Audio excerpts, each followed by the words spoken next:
현숙! 발코니인가? 베란다에서 갑자기 현숙을 불러요. 그 옆에 광수와 함께 현숙! 들리면 나와봐! 하지만 여자 방에 들리지가 않죠. 그냥 가서 부르면 될 걸 가지고 밖에서 고함을 외치고 있으니 현숙! 계속 불러요 아주. 야 이거 뭐 사채업자인 줄 알았어요 지금?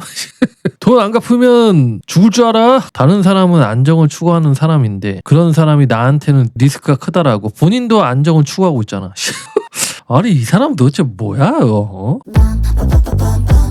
나는 솔로 29기 연상연하 특집 오늘도 본방 보고 시작합니다. 자 막내 영식이 미스터 츄 매력을 발산 중이던 그때 영철님과 상철님이 밖에서 담배를 폈나? 밖에 나갔다가 공연 거실로 복귀합니다. 영철님이 오자마자 마치 영숙이 영철을 부른 것처럼 영숙님이라고 영숙을 찾아요. 영숙님 부탁 하나 해도 돼요? 아주 심각한 표정으로 부탁을 안 받아주면 너 죽을 수도 있다는 듯이 마치 그런 표정을 지으면서 영숙을 찾아요. 그러면서 잠깐 이야기 좀 할까요? 아 네네네네네. 갑자기 영숙님은 갑자기 저렇게 저돌적으로 나를 부르니까 아마 여태까지 연하남들 중에서 저렇게 막무가내로 나를 큰 소리로 부르면서 찾아온 사람은 없었거든. 정숙님이 그 얘기를 듣더니 역시나 태초녀인가 봐요. 정숙님은 그게 왜 부탁이야? 라고 하면서 또 영철에게 대꾸를 해주고 있죠. 자 영철이 영숙에게 면봉 좀 있어요? 있어요. 아 그거 부탁하려고? 아니 뭐 난 또 대단한 거 부탁하는 줄 알았지. 아 뭐 그것도 부탁하고 이야기도 좀 하려고요. 아 진짜 면봉 드려요? 사실 면봉보다도 그냥 영숙님이랑 이야기를 한번 더 해볼까 싶어서 부른 게 더 맞겠죠. 보통 솔로나라에서 잠자고 일어나면은 눈은 몇 시에 뜨세요? 9시 정도였던 것 같아요. 괜찮으시면 내일 9시에 만나요. 그때 뭐 걷든 뛰든 좀 해볼게요. 좋아요. 또 걷는 거 뛰는 것도 영숙님 좋아하니까. 이게 저는 좀 궁금했던 게 아무래도 우리가 이 결혼하려고 솔로나라에 왔으니까 근데 언니분도 계시고 동생분도 결혼을 하셨고 자녀분도 있고 근데 그런 언니들을 가까이서 보니까 힘든 게 그러니까 육아를 했던 점에 대해서 힘든 게 제3자로 봤을 때 느껴지잖아요 라고 영숙한테 그 육아에 대해서 지금 물어보는 거죠. 그래서 그런 거는 좀 어떻게 생각하세요? 라고 이렇게 막 묻고 있는데 영철님이 항상 주장하는 게 무슨 뭐 저울 없는 마음 뭐 이런 걸 주장하고 있는데 정작 본인은 굉장히 지금 떠보고 있죠. 이거 여기 낯설 출연자분들 중에서 역대 기수 중에서 제일 많이 따지는 것 같은데 어쨌든 육아 현실 이런 것에 대해서 막 굉장히 진중하게 무겁게 물어보고 있습니다. 그러면서 영숙님이 본인 언니에 대해서 이야기를 꺼내요. 사실 저희 언니가 27살에 이른 나이에 결혼했거든요. 정말 이르게 결혼하셨네. 첫 아이를 29살에 낳았어요. 그 말을 듣더니 영철님이 이야 막 굉장히 언니분 정말 현명하시네. 약간 이런 뉘앙스로 막 감탄해요. 근데 그때 저는 24살이었거든요. 한참 젊고 이쁘고 가치가 높을 나이죠. 24살. 그래서 제 언니가 육아를 하고 있는데 제가 그거를 옆에서 보고 있으면 제가 진짜 힘들어 보이더라고요. 막 잠을 못 자고 내 자신이 없어지는 것처럼 저는 그렇게 보였거든요. 그래서 제가 첫 육아에 와닿는 그런 느낌이었다. 간접적으로 그렇게 와닿았다라고 영철에게 이야기를 하고 있습니다. 근데 지금은 어때요? 그때 느꼈던 감정하고 변화가 있는지에 대해서 영철이 물어봅니다. 근데 지금은 네네네 너무 부러워요 라고 이야기를 하고 있어요. 그래서 갑자기 저는 주사가 있어요 라고 이야기를 합니다. 갑자기 생뚱맞게 주사? 좀 이상하죠? 저희 친척형 같은 경우에도 딸이 넷이에요. 와우 딸이 넷. 제가 언제 애를 많이 낳아야겠다라고 생각했냐면 그 조카들 알림장이 4건을 보고 나서 이름 다르게 다 있는 거예요. 그것을 보고 나서 애를 많이 낳아야겠다라고 생각이 들었다고 영철님이 이야기를 합니다. 그래서 막 제가 술 취하면은 거기에다가 제가 막 보고 싶다고 전화하는 게 주사였다라고 이야기를 합니다. 그러면서 내심 아이를 좋아하는 조카를 좋아하는 그런 모습을 이제 어필을 하는 거죠. 영숙님한테. 그래서 그러면서 영숙님이 그만큼 그러니까 주사를 부린 만큼 지금 아기가 중요하신 거죠? 라고 물어봅니다. 그래서 영철님이 네 라고 하니까 영숙님이 그럼 만약에 간절히 자녀를 원하지만 아기를 못 갖는 부부가 됐어요. 만약에 상상을 해보면 그럴 수도 있는 거니까. 그럼 만약에 영철님이 정말 간절하게 아이를 원하지만 만약에 아이를 갖지 못하는 그런 부부의 현실을 맞닥뜨린다면은 이혼까지 할 생각이 있는 건지 아니면 둘이라도 잘 살자 이런 마인드로 살 것인지 영철님에게 물어봅니다. 왜냐면 그게 굉장히 중요할 수 있거든요. 라고 이야기를 하니까 영철님이 당연히 아니죠. 이혼은 그러면 둘이 사는 것은 괜찮다라는 뜻인가요? 우선순위는 부부잖아요. 야, 이거는 상당히 영철님이 대답을 잘 한 거죠. 막무가내 정말 그 고지식한 자기 주관이 확고했다라면은 그러면 안 되죠. 라고 이야기를 했을 법도 한데 이거는 어쩌면 영철님이 영숙님한테 좀 잘 보이고 싶어서 하는 말일 수도 있겠다라는 생각이 듭니다. 그러면 영철님이 대답한 것을 종합해 봤을 때 아기보다는 부부관계가 더 소중하다라고 보면 될까요? 당연히 부부관계가 1번이죠. 그러면서 영숙님이 이제 영철에 대한 대답에 대해서 막 정리를 해줘요. 일단 아기 갖는 것에 대해서 최선은 다하겠지만 근데 여기서 영철님이 갑자기 애의 부심을 키워요. 사실 저는 애를 5명 낳고 싶었어요. 그래서 영숙님이 그니까요. 애 낳는 게 상당히 중요할 것 같았어요. 왜냐면 현실적으로 어려운 거 너무 잘 알잖아요. 이분은 애를 낳아본 적도 없는데 5명을 낳고 싶다는 이런 허세를 부리는 게 참 그러니까 이게 또 영수랑 똑같잖아. 허세를 부리는 거잖아요 지금. 그러니까 본인 입장에서 내가 5명을 키울 정도로 나는 그런 책임감을 가지고 있다. 그런 능력을 가지고 있다. 그런 마인드를 가지고 있다. 이거를 이제 어필하기 위해서 허세를 지금 부리는 건데 5명. 한 명도 제대로 키워본 적도 없으면서 그러면서 영철님이 근데 그 말 뜻이 진짜 애만 5명만 낳으면 돼. 그러니까 진짜 5명 아이를 낳자는 이야기가 아니라 5명 아이를 낳을 만큼 많이 사랑하자라는 말이거든요.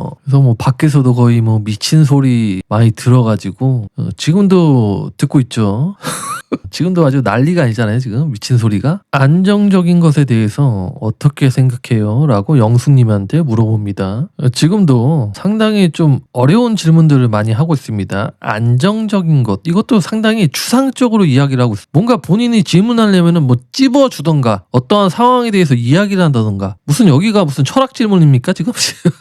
그렇죠. 이제 데프콘님도 이 부분에 대해서 정확하게 짚어주고 있죠. 영철님이 자신의 기준에 대해서 통과를 하면 나는 그때 난 직진하겠다. 그래서 지금 계속적으로 영숙을 떠보는 것인데 하지만 지금 이러한 행동들 자체가 본인 자기 객관화가 안 되는 그런 모습이죠. 그런 기준들이 너무 빡빡해 보인다. 자, 영숙님이 현재가 안정적이다라고 보기보다는 미래가 안정적인지가 저는 더 중요하다라고 이야기를 합니다. 지금 당장 불안정하다라고 해서 그거를 싫어하진 않는다. 단 미래에 대한 자신감이 있다면 말이죠. 영철님이 이야기합니다. 진짜 멋있네요. 말씀을 해주시는 게. 아까 전에 그런 말씀들이 육아에 대한 생각이 바뀌어가는 과정들을 제가 들었잖아요. 참 건강한 생각을 가진 것 같아서 그래서 뭐 궁금한 거 많이 알게 됐다. 근데 영숙님이 지금도 가끔 유도 같은 거 하세요? 갑자기 유도를 물어봐요 지금. 원래 영숙님은 영철에 대한 마음이 줄어들었을 텐데 떨어졌다라고 불과 아침에 몇 시간 전에 정숙님과 현숙님한테 영철에 뒷담화를 했는데 유도를 하냐라고 물어봅니다. 아마 좀 전에 했던 대화에서 영철의 좋은 모습을 좀 발견을 했나 봐요. 거의 매일 하죠 라고 이야기를 합니다. 영숙님이 놀래면서 그래요? 그럼 진짜 운동을 많이 하시는 거네요. 안 피곤하세요? 그래서 얼굴이 좀 갔어요. 이건 좋았다. 그러니까 웃기려면은 이렇게 나를 지금 디스를 하면서 웃기는 방식은 저는 이거는 최고라고 생각하거든요. 이게 바로 자기가 자존감이 높다라는 하나의 증거거든. 자, 지금 영숙님이 어때요? 지금 의자에 앉은 것만 봐도 등받이에 기대기보다 지금 앞으로 튀어나와 있죠? 굉장히 적극적이죠? 운동에서 다치는 것도 왠지 멋있어요. 운동하다가 다쳤대. 그래서 여기 붕대 감았어. 그러면 멋있고, 지금 딱 모습을 보니까 영숙님이 뭐 운동하다가 다친 뭐 이런 모습을 보니까 아마 학창 시절에 보통 여고생들이 이런 식으로 이야기를 하거든. 마치 학창 시절이 된 것 마냥 지금 운동하다가 다친 그런 남자가 멋있어 보인다라고 이야기를 하고 있습니다. 예를 들면 뼈가 부러지고 붙으면서 약간씩 막 뭐 이런 부분들에 대해서 또 이야기를 하고 있어요. 근데 요즘에는 막 마르고 여리여리하고 이렇게 막 미적 기준이 바뀌어서 저랑은 좀 잘 맞지 않는다. 그러면서 이제 뭐 나무를 비유를 하면서 이야기를 합니다. 나무가 올곧은 것도 멋있지만은 이렇게 삐져나온 것도 멋있잖아요. 이런 부분에 있어서는 상당히 또 유두리가 있어. 딱 고정관념이 없을 것 같은데, 그러니까 이거는 선택적 고정관념이죠. 그러니까 이런 걸 보면은 영수님이 이 사람이 나랑 다르다라고 해서 무조건적으로 비정상이라고 생각하는 사람은 아니구나. 내가 선입견으로 잘못 판단했을 수도 있구나라고 생각하는 것처럼 보여집니다. 가치관이 되게 좋으시다. 자, 이거는 지금 영숙님이 뭔가 영철이 땀 흘리면서 유도하는 모습이 좀 상상이 된다. 그래서 뭐 갑자기 불과 몇 시간 전까지만 해도 가치관 개쓰레기였다라고 막 욕을 해놨는데, 그런데 지금은 또 막 영철이 갑자기 또 말을 또 잘해요. 이게 뭐 영철을 듣기 위해서 좋게 이야기를 하는 건지는 잘 모르겠지만, 어쨌든 지금 영숙은 지금 상당히 영철의 호감이 좀 올라갔죠. 그래서 뭐 더 아플 수도 있어요. 정상 아닐 수도 있어요 라고 하면서, 그래서 나 환자인데 라고 하면서 이제 본인 디스를 하면서 또 웃겨주고 있죠. 그러면서 뭐 서로 둘 다 뭐 시간 가는 줄 모르게 대화를 했었다라고 공감을 하고 있습니다. 영철님이 다른 곳을 쳐다보면서 영숙님이랑 이야기를 하니까 편안하네요 라고 하면서 인상을 써요. 왜 이렇게 편해요?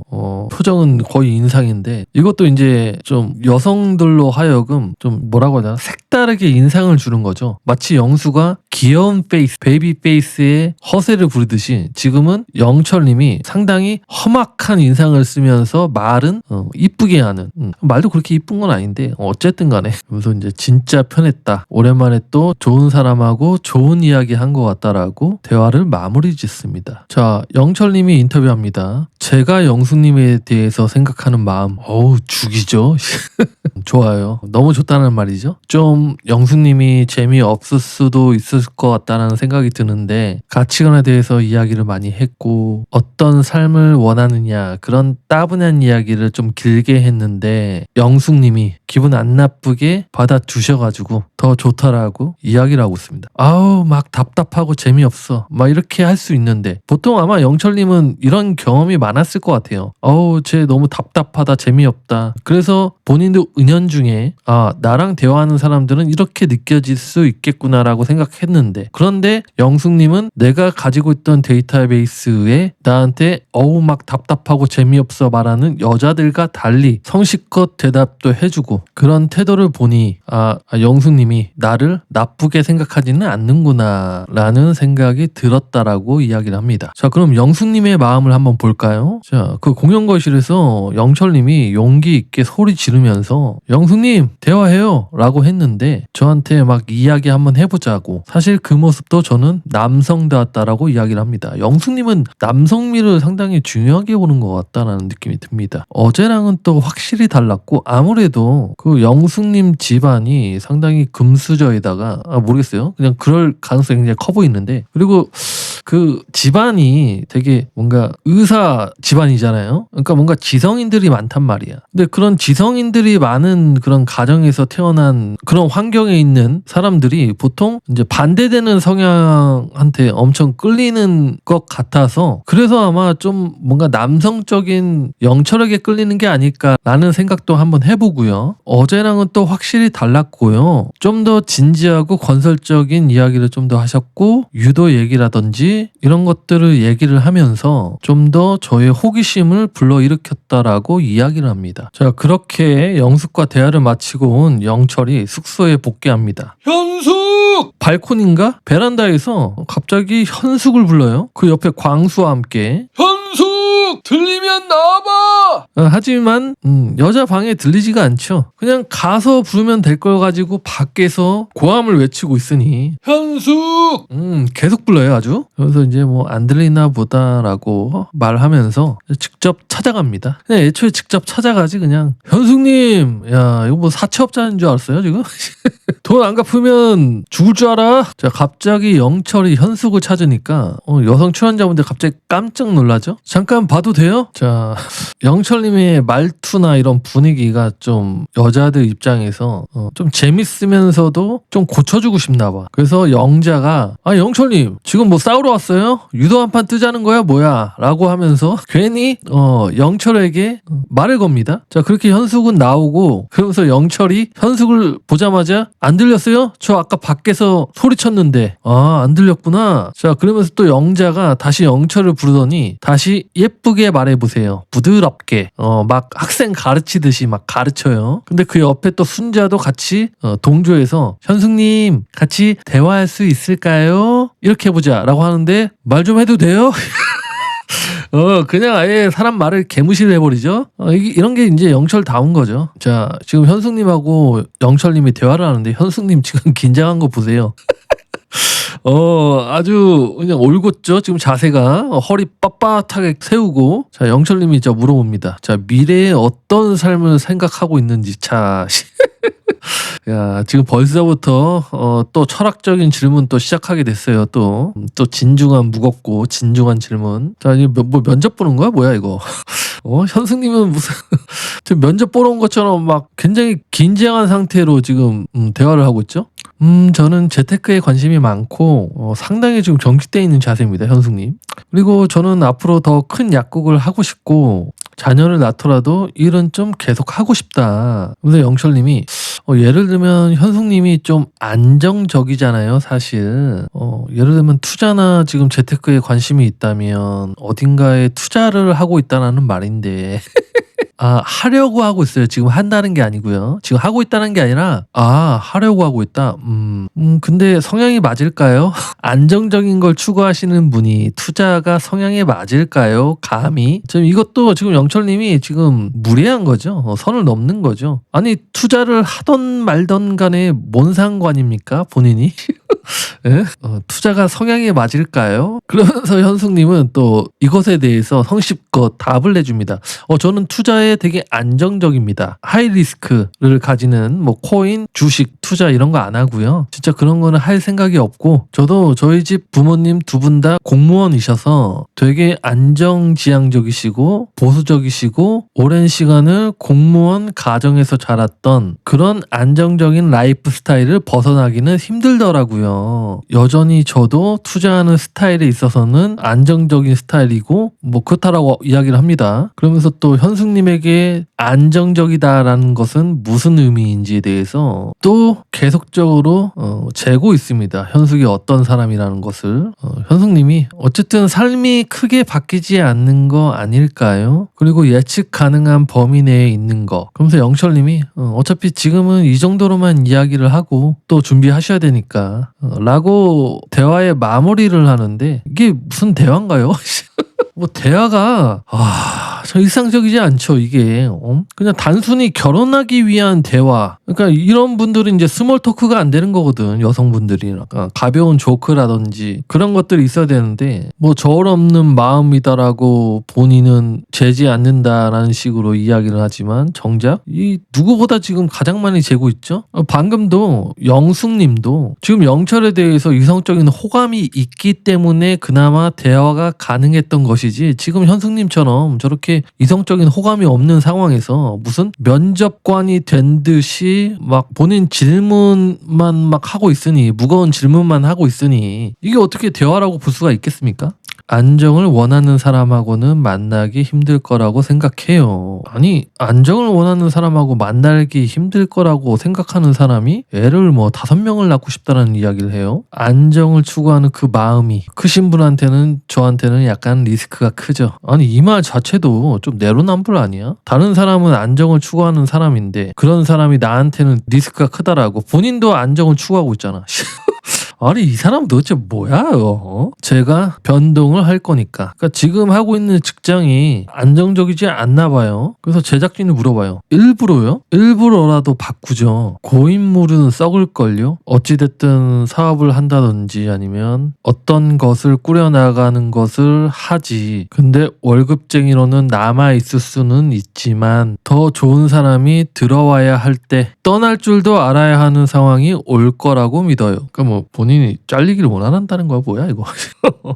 어쨌든 간에 영철님이 하는 인터뷰를 들었을 때는 뭔가 새로운 길을 찾으려고 하는 것처럼 들립니다. 그래서 현재 지금 만족하다라기보다 좀 상당히 불만족스럽다라는 느낌이 들고요. 그래서 오히려 안정적인 직업에 좀 끌리는 게 아닐까. 뭐 현숙이라든지 아니면 영숙님이라든지. 그러니까 이 영철님이 상당히 좀 내로남불이다라는 생각이 드는 게 본인은 상당히 좀 무거운 척, 무거운 질문, 진중하고 막 그런 것들을 추구하면서 이야기를 하지만 막상 본인의 중심이 안 잡혀 있죠. 이거 자체로도 좀 모순이죠. 현재 현숙에 대한 감정은 어떤가요? 정확하게 이야기를 해야 되죠. 없죠. 안정지향적인 현숙이 지워졌다라고 이야기를 합니다. 아마 제가 봤을 때는 현숙보다는 그래도 영숙이 좀 더 적극적으로 본인을 원하는 것 같으니까 그리고 좀 더 이성적으로 끌리는 게 영숙이니까 자연스럽게 현숙은 지워지고 영숙에만 올인을